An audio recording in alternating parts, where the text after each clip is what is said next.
Hey friends, thanks for joining me, Jim Baroud, to hear a few insights from leaders who represent our innovation ecosystem. Today's chat is with John Attanasio, the co-founder and CEO of Toonstar. So let's get started. Tell us about yourself, John. So my background is I think I got into media. I'm not sure I had much of a choice. It might have been like an unavoidable thing. My father was in publishing, and my grandfather was a journalist and then an editor. And so I think there was just this, I think it was a part. I think, and there's this concept that we talk a lot about. It's like nature and nurture, and I think there was definitely kind of a nature DNA part of it where it's just I was sort of drawn to like media and sort of like storytelling. And then as far as like animation goes, my brother is a cartoonist. So I grew up going to, and this will date me a little bit. So spoiler alert, I'm Gen X. But I grew up going to Comic-Con, like before anybody knew what Comic-Con was, and basically he would like, it was in the basement of like one of the, it was like at the time like old shitty like hotel before it, San Diego turned into what it is now. And he was like signing autographs, and it just, it was like, to me it was like this amazing sort of community of people that just like loved characters and stories and comic books, and I think that's another reason that I've always sort of like been drawn to like animation and storytelling. And then so this, I'm giving you the longer version, but then ended up at in this, like I mentioned, in the studio world. Functionally, I've done roles in marketing, business development, content creation, digital content creation, and then tech commercialization, which kind of falls in the innovation bucket. So I've done actually several roles in that area where trying to figure out new sort of tech at the intersection of like storytelling and creative technologies. And then I am, should say who I am. I'm the one of the founders of Tunestar, and we're a Web3 entertainment studio. We're also the studio behind the Gimmicks, which is one of the first community-driven animated NFT series in Web3. We produce that in partnership with Mila Kunis, who's also a founder on the project. And yeah, so that's kind of me. Talk to us about the brands that you work with at Warner Brothers, because I saw a bunch listed on your bio. Yeah, so yeah, it was it was great. Like working at both DreamWorks and Warner Brothers. And again, I've always been a fan of like just entertainment in general. And also self, like I grew up like a child of Saturday morning cartoons, and so working at DreamWorks and Warner, I had a chance to work on some of the largest animated properties. I got to when I was at DreamWorks during the Shrek years, so I was there kind of like actually right before the first Shrek. And then I was there post Shrek, and it was an interesting time because I think before Shrek launched, there was a lot of conversation around like the studio and sort of the financial position of the studio, and then enter Shrek, and it really changed the trajectory of DreamWorks. So I think it was fun to be part of that. Also, there was a tech component to it because that was sort of early days in this. Now we'll probably laugh, but I shouldn't laugh because it's the tech is still there, but it's an older tech, the DVD. And this was kind of early days in DVD. So there's a whole, and again, it was a tech-driven industry that was starting to build. And I got to be part of that early days at DreamWorks. And then after that, I actually went back to grad school, and then after grad school, that's when I went to Warner Brothers. And at Warner Brothers, same thing. I got to work on some amazing properties and franchises. A good portion of my time was Harry Potter. Also got to work on DC, Lego, Looney Tunes. the list, kind of goes on, but it was just like, I was very fortunate to be able to just be part of some of these like insane, some of the, most well-known franchises of all time.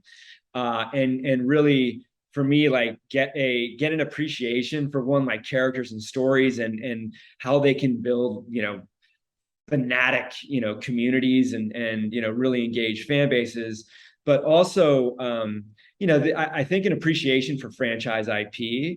And if you can build, great stories and characters, the communities will stick around, and they're like, creatively, the world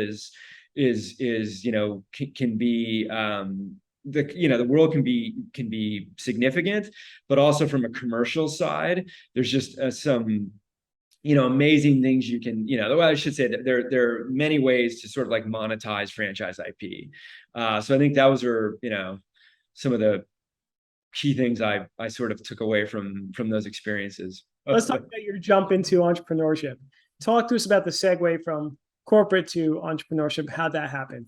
So it was super interesting, for me, a very interesting journey. It was, I think the way I got into it was, I was always, and again, like, like very grateful for the time I got to spend at like DreamWorks and Warner Brothers, because for whatever reason, I got to work on a lot of like innovation within the studio, which I think is, I don't know how often that happens, but I just was, sort of in a position where I got to do a lot of like those kind of projects. And in sort of like my last role at Warner Brothers, I was in the digital media group. And what happened is, and this is kind of like early days Web 2, and Warner Brothers was one of the first investors in a company called Maker Studio, which was kind of like the poster child for like the MCNs. And that was one that had like a super successful exit to Disney. But Warner's post investment in Maker, I got involved with like working with the company, and trying to figure out, okay, how do we take this investment and sort of like integrate it into studio operations. And again, that was a time where like, sort of like, certainly early days of like, YouTube. And I got to see what was happening in that space. And for me, it was just kind of an like, this is how I ended up, finally taking the leap. It was very much like an eye opener, because I saw that, this like rise of this new sort of like, class of like creators, and this also this way for creators to connect directly with audiences and communities and fandom, which to me was super powerful. Like I had, before that, had not seen anything like it. And to me, it was just like a fundamental shift. And I'm like, wow, like you can build communities directly, creators and fans can connect directly. And that was definitely an eye opener. And then, I think the other sort of thing that was an eye opener for me was like when I looked at and this is how I met my co-founder. So she and I were both working at Warner Brothers at the same time, and we were both in the same group. And then her background, she spent over a decade at Disney. So it's like that's sort of both of us have sort of similar kind of like studio experiences and franchise building experience.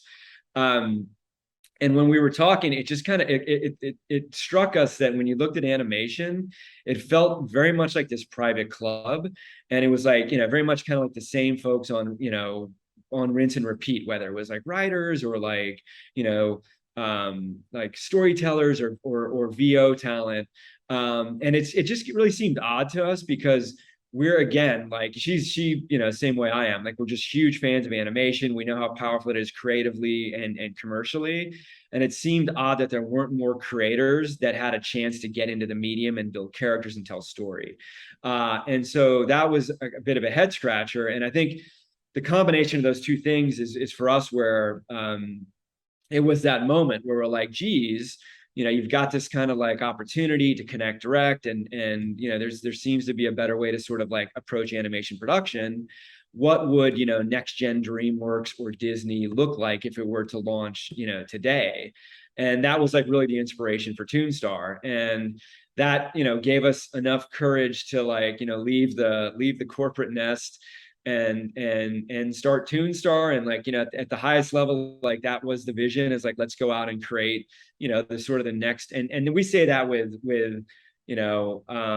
a tremendous amount of respect and deference to DreamWorks and Disney, and Warner Brothers, because we know what it took to build those studios and build those franchise properties. So we don't say that lightly, but it is an ambitious, vision for us that like, hey, like we think we can create something that's the version of that in Web 2, or now really Web 3. When did it start? How much have you grown? And where do you want to be in 5 years?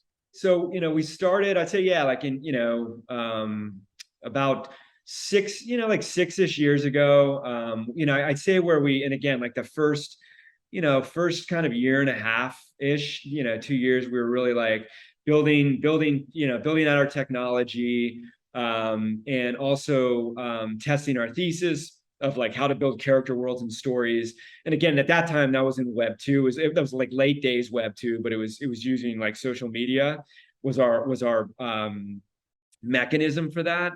And so we were like building characters, and then really what happened is we had where we started to get traction, and then I'd say kind of like our first taste of some success was we built a character on a platform called Musical.ly, which is OG TikTok, right? So Musical.ly existed before TikTok. And we built a character, and her name was Poppy. And she was a blue chicken, and basically she was an animated persona. There's like different terms, but it's like an animated persona, or like a virtual influencer is like another term that gets used for a teen girl. And she exploded on Musical.ly and became one of the top. They call them users, but that's what they used to call top influencers. So she became one of the top influencers on Musical.ly, and then we sort of got the attention of the founders of Musical.ly, and they reached out and said, "Hey, would you guys do?" Because they had a thing called Lively, which is like their live stream platform, like platform app. And they're like, and they saw us like testing, because we also, part of our technology is we can do live stream animation. So they saw us testing it, and they're like, "Oh, hey, would you guys do a show for us?" So we ended up doing a show called Poppy and Friends on Musical.ly, and it became a top show on the platform. And in its heyday, we were getting over 200,000 concurrent tune-ins per broadcast. And it's like, the way to describe this, like date me, but the way to describe it is sort of like a live version of Space Ghost Coast to Coast. And everybody seemed to love it. And then that show got a lot of attention. And then that's where investors and sort of venture money came. So we did our first raise. We did our first raise on the heels of that success with the Poppy character and on Musical.ly. I think that was I want to say that was like late 2017. And that just really started kind of our venture, sort of the, at least that took us down kind of like the venture path. And, since then we've, thankfully, you can't see me, but I'm, knocking on wood, we've had a really strong growth trajectory. Like we've, from an audience standpoint, we've continued to build audience.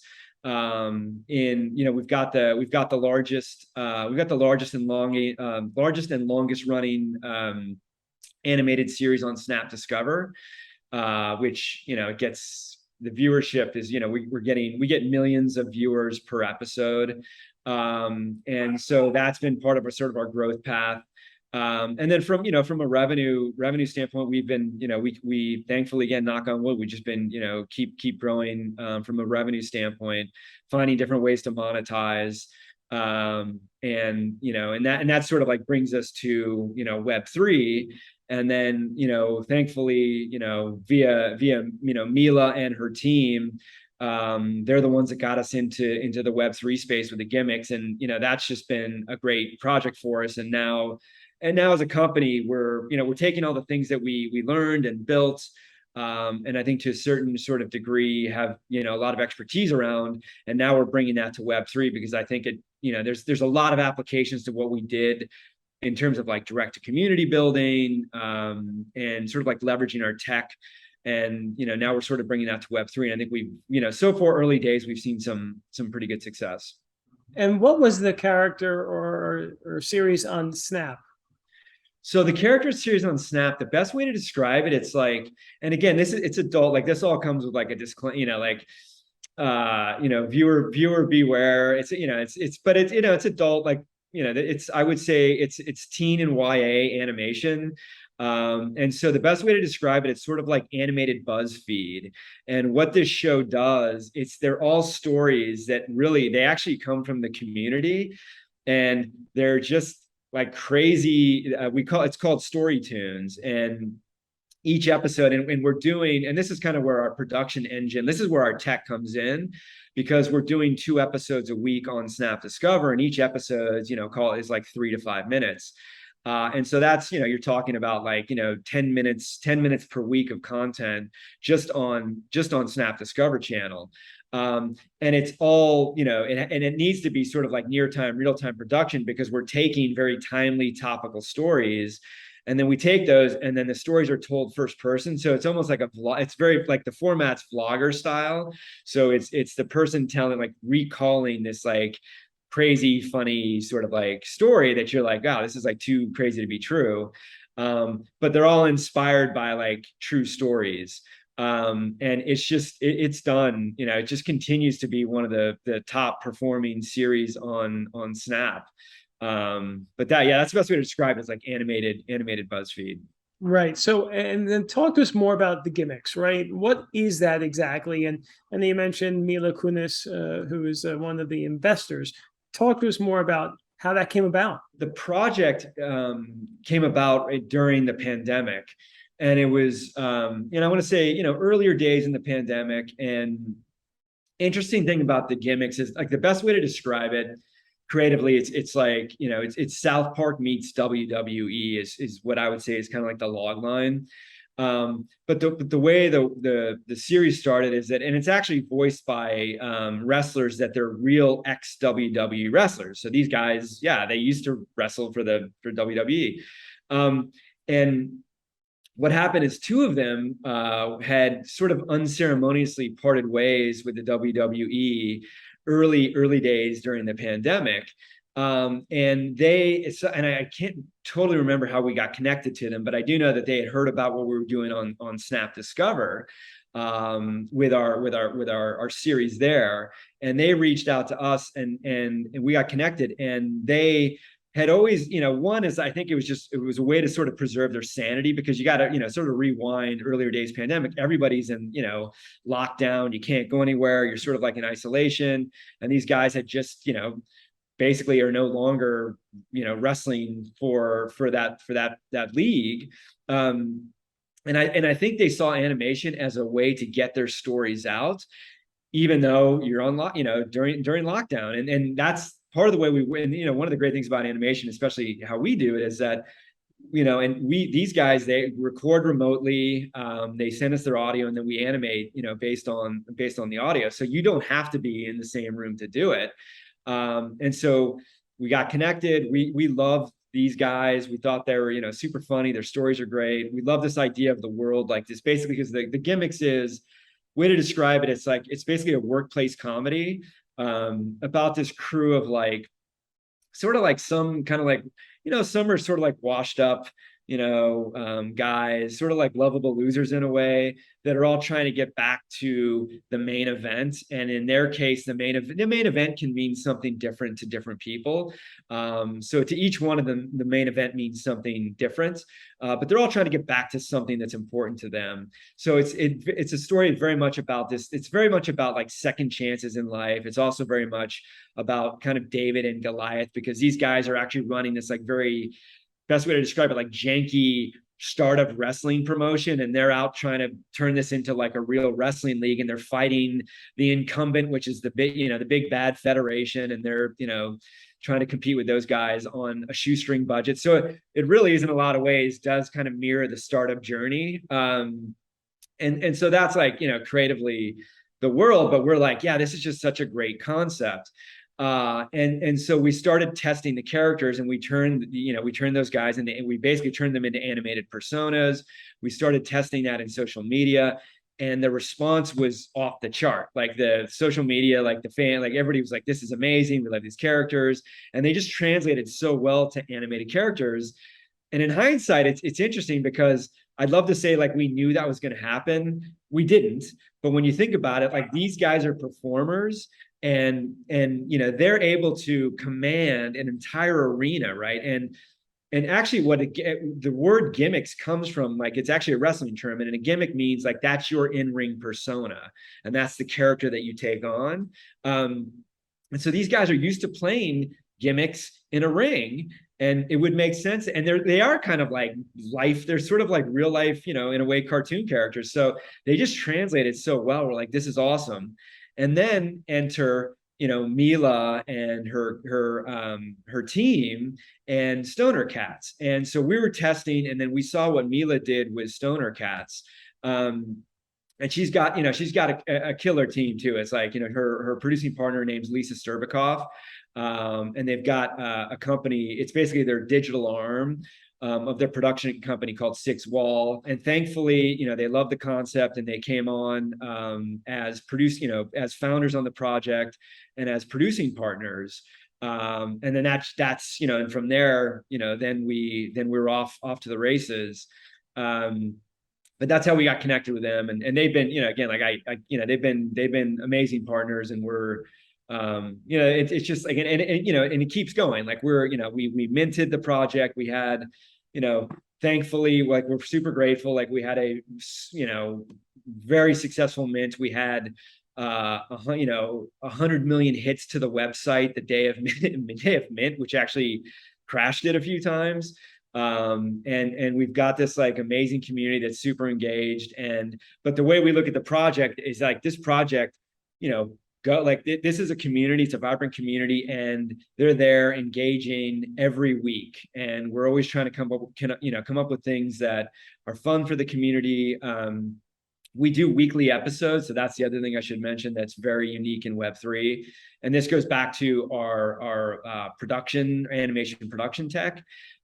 Is that we're as far as I know, we're the only Web3 project that's actually doing weekly episodes. And they're also community driven. So what happens is it's kind of choose your own adventure. So at the end of each episode, there's a decision point, and the community gets to decide, basically vote on what happens next. And then once the vote is in, we basically have like 3 days to get that sort of into the narrative of the next episode, and then get that episode produced by the following week. So it's we've got a pretty I'm grateful to work with our team, because we've got a super talented production team that's able to get all this done. That's really special that people can vote to determine the journey of the show, right? I mean, yeah, that is one of the biggest benefits of Web3, right? Really, yeah. that engagement aspect, right? And so, how many? I don't know if you can give me numbers, but how many people voted or vote regularly? Are we in the hundreds of thousands or tens of thousands, or what's the? Yeah. What are we talking about? Even if you don't have to tell me if you can't, but I'm just curious how big that community is. Yeah, so no, I can share that totally. So we did a mint. Our first mint was 10,000 NFTs, and then we have our total community member token holders are it's a little less than 5,000. It's like 4,500. And so we've got 4,500 community members, and that's just sort of like, that tells you that each person owns at least two NFTs. And it's a hyper engaged community. So I can give you a few stats, and I can also tell you about this the mechanism we built. So there are a few other like kind of like I'd say like interesting aspects to the Gimmicks project that we've been told are industry first. One is, we built this wiki. So the wiki is basically this place where all the community members can go and write backstories for their characters. And then what happens is the community gets to vote on their favorite backstories. And I'll get to the voting mechanism in a second, but so they get a vote on the backstories, and then the most popular backstories, the NFT holders actually get to voice they get to voice that character in an episode as a cameo, which is a really big, it's a big deal, because now all of a sudden you have VO credit in a Mila Kunis produced animated series, that you get to put on IMDb. So it's a pretty big deal. But even beyond that, when you see the community, and this happens without fail, when you see the community, like, so someone records their VO and then they see themselves as an animated character, the reaction every single time is magic. And I geek out of it because I'm the same way. I've done it a few times, I'm like, oh my God, that's me as an animated character. It is a universal reaction. People are just blown away by, like, oh my God, that's me, like, as a cartoon character. So there's just something, like, I don't know what it is, but something that, like, is, in all of us that just, like, responds to it. And so that's part of, like, what we're doing. So we've done a bunch of cameos, but it's super unique because you actually get to voice your own NFT character as a cameo. And then the other thing we built a on-chain social layer. And this, again, we've been told this is the first on-chain social layer in Web3, and it's called, I can't make this up, it's called the Dick Punch. And now we're not total barbarians. We spell it differently. It's spelled DIC, which stands for Decentralized Inclusive Community. And it's kind of our version of the Facebook poke. And again, this is an on-chain social layer. And the Dick Punch is how the community gets to vote on, what's going to happen in each episode. But it's also how they get to vote on which of the wikis are their favorites. And it's also how they get to just sort of, like, send each other, because you can get Dick Punch other community members. And what it does is it makes your NFT dynamic. So your NFT will, because this is all on chain, it's all transparent. It basically makes your NFT dynamic in the sense that it records how many Dick Punches you've given or received. So there's this, like, fun sort of like gamification to it that like happens. And the community they love it. And we have just hit over 1 million Dick Punches on chain. And to put that in perspective, like, it's crazy. Like, I'm blown away. Like, it's crazy stat that in a little over, around, call it, like, 12 weeks, we've hit over 1 million Dick Punches, which, again, those are on-chain actions. Those are actual transactions that people, you have to pay. And granted, it's, we're on a chain where the gas is low, so it's not a high transaction fee, but it's a transaction. And we're averaging about 70,000 transactions per week on chain, and that's coming from, call it, 4.5, 5,000 token holders. So if you look at that ratio, you're like, that, to me, that's a hyper engaged community. Like, they really dig what's going on. They're having a lot of fun, Dick punching each other. There's also a direct message component to it. So when you Dick punch someone, you can send them, like, a love note with it. So it's just, like, the social layer has added a lot of kind of, like, fun utility to the community. And I think it's done a lot in the way of sort of, like, social cred. For it becomes essentially like this kind of, like, badge for the community, or representation of how sort of, like, how committed they are to the community and how much they kind of participate, which is fun. Like, it's blown my mind. I never thought we would see this, but it's been, hats off to the community. Like, I'm biased, but I love our community, and, like, I think they're having a lot of fun. That sounds really amazing and very innovative. But how can you scale it now? What's the vision for, let's just say, the gimmicks and the engagement? Yeah, so definitely, so we can scale that. And so what we've done is, and this is kind of so on the tech side of our company, there are 2 areas we have tech. One is the animation production tech, which, again, allows us to do, like, we can do high quality animation very quickly. We can also do interactive animation. And so that's on the production side. But then on the Web3 tech dev side, we've built out capabilities where we built a social layer. All these things integrate into the chain. So these are all protocols that we built. And so now what we can do is, we've built these protocols. We can take those and then use those for our next project. We can use it for partner projects. We can, you can basically reskin the functionality. And I think that's where you can start to scale. And again, like, our belief is, like, we believe that one, we think tech, is scalable, but 2, we also believe IP is scalable. And I think if you have, great IP or, a great, story to tell and great characters, we've got these protocols and this, like, we think next level utility.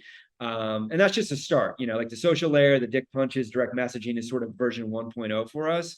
We've got, other things on the roadmap we're going to be building out in terms of, like, that kind of utility. And I think, you can take that and skin it like it, we can use it. We're certainly going to use it for the gimmicks, but I think we've got other projects on the horizon with other creators. And I think the idea is we can take that and then, scale the tech with new IP.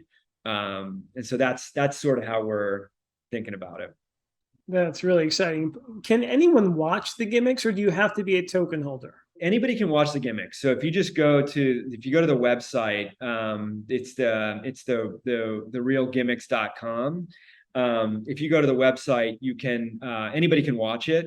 Now the gated part is if you want to vote on an episode, if you want to create a wiki, if you want to be eligible for cameos, if you want to dick punch people, that you need a token for. But if you want to watch the episodes, they're not gated. You can we love for as many people to come and check out the episodes. Where the first season, I think, is a total of there are 24 episodes in the first season, and I think part of the design of the project too, and this is something we tried to put a lot of thought into, is that we wanted to create a project, one that had as much utility as possible, because we believe utility is the thing that will drive a highly engaged community, and also it will help retain the engagement of the community.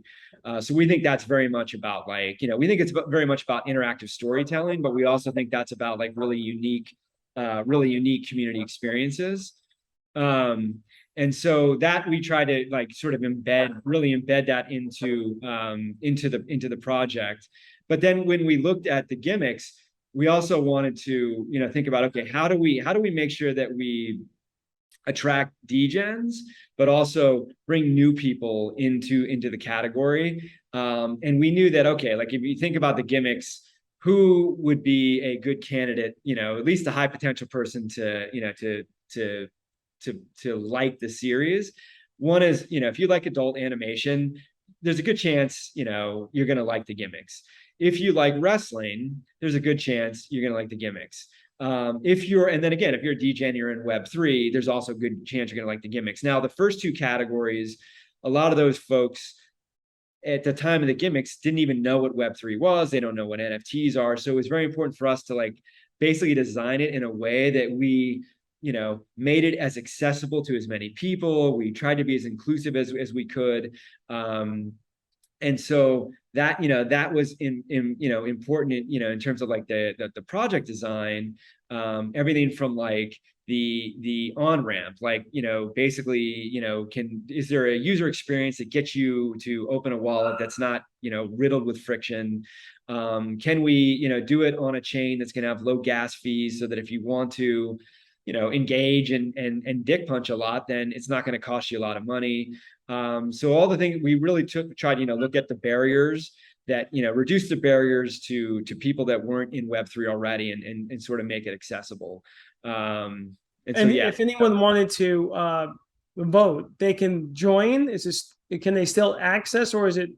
So if you want to join, yeah. So you'd have to go onto like a secondary market. Like, you can go to, like, Magic Eden, OpenSea, and there are, on the secondary market, there are NFTs, and so you can grab one of those NFTs, and then when you grab one of those, then that will give you the rights to participate in all the other stuff. God, this is amazing. So what's the vision then? Is this the next Disney? Is that what, for Web3 is? What's the big vision here? I think the big vision at the highest level is, yeah, like, our sort of, like, our thesis is, and again, we say it with, a lot of reverence, because, we come from that world and we know how hard it is to build a studio like that. But I do think it is, like, the idea is, like, yeah, the next Disney, next DreamWorks. I think, this is just, like, my sort of like hypothesis, but I think I do feel like in Web3, you can see, it could go a couple ways. I think you could see the next Marvel come out of Web3.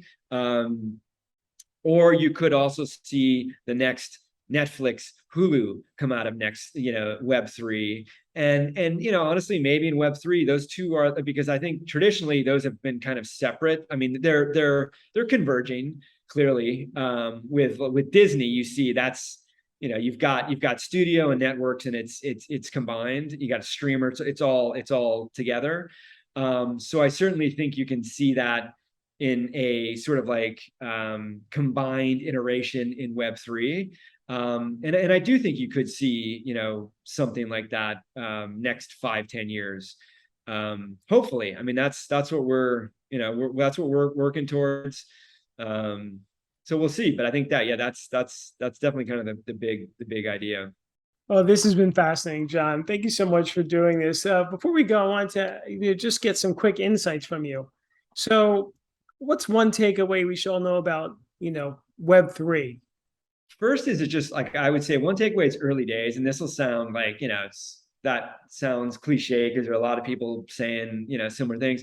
But I keep saying it because I do feel like I come from a place of experience, because I was around for, Web2, early days. And there are a lot of things that I'm seeing now that do remind me of that, like, Web2 circa like 2005. And I keep saying that because, we are there, it is like, we're in a bit of a crypto winter. And I think you're seeing people getting disenchanted or a little frustrated. But what I would say is like, listen, it's like very early days. They're going to be ups and downs. This is clearly growing pains for Web3. Same thing happened in Web2. And I think there's no doubt that you can't look at Web2 and not say there were some giant, winners that that came out of, the sort of the innovation from Web2. So again, we're biased, but I think fully you're gonna see some similar success with Web3. And the other thing I would, the other thing I would say is that I think for Web3, just like a big part of the ethos is transparency, and just, I think being genuine. And I'll just say, like, again, like, I'm biased, but I think we've got, one of the smartest, one of the most active, but also one of the smartest communities around.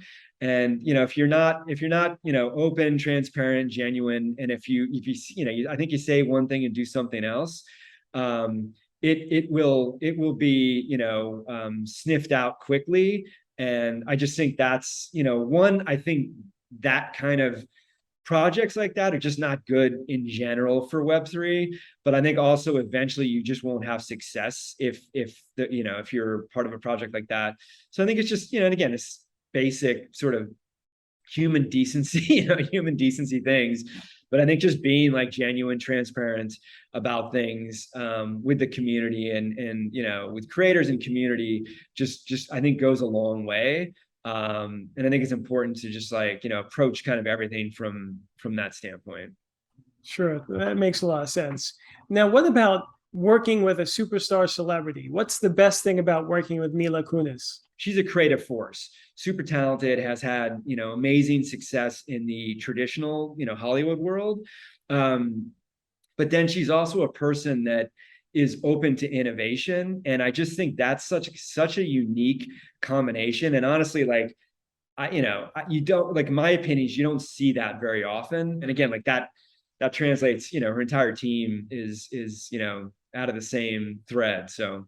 Well, that's really great to hear.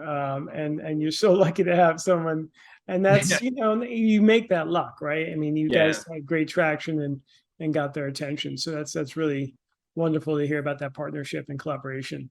But what about, we're coming to the end of this conversation.